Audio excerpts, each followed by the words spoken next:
her best goals ever. Oh, she's done it again. Sam Kerr, she's a superstar. When I was a kid growing up playing AFL or footy, it took 3 years for the boys to figure out I was actually a girl. And I remember one of the boys, when he finally found out, he started crying.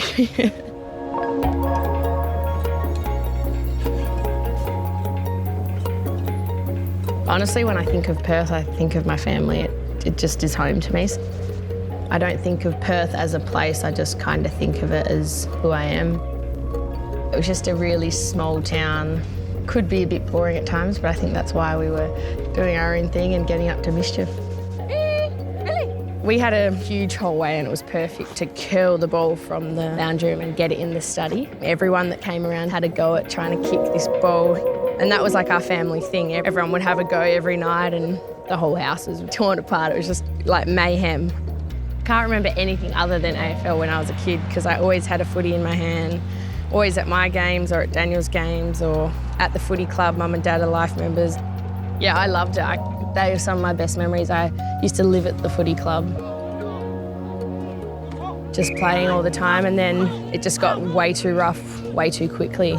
The boys were now too big, too strong, and I was just getting battered around. I guess it just sucked that there was no opportunity for me as a girl, and as a kid that's hard to comprehend, and yeah, I think it was just more frustrating being pulled out of the sport I loved, really.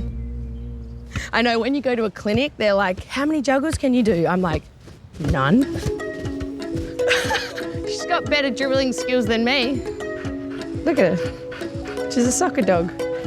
Yeah, once soccer started up, I was like, don't know if this is for me. Going from being one of the better players in the AFL to being in a soccer team, I was woeful. I scored 1 goal that year though, our team was so bad.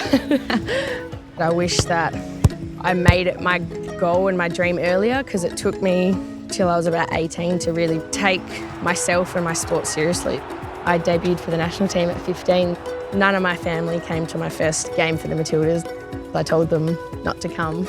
I had to have a huge wake-up call to realise that this is what I wanted to do for my career.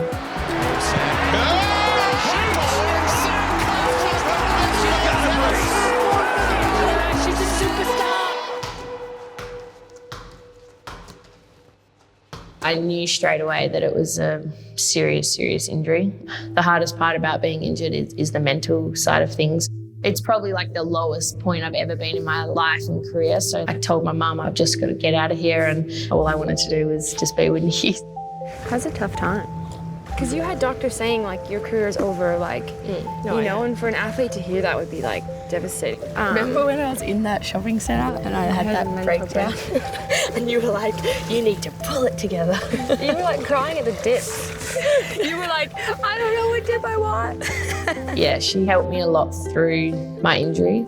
That's maybe why I feel so deeply connected to her, is because that was probably the worst time in my career, and at the same time I had one of the most exciting things building in my life. So it's just been really, I guess, nice to have someone in your life that challenges you to be the best you, and I think that's been a really big part of the change in my career is her being herself. She's just a safe place for me.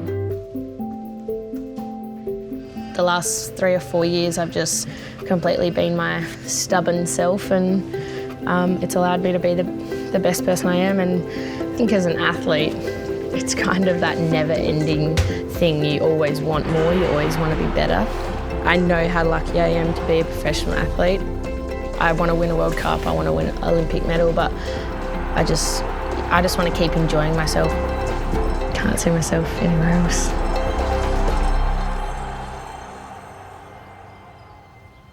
What happens if you kick the winning goal in the World Cup? Backflip.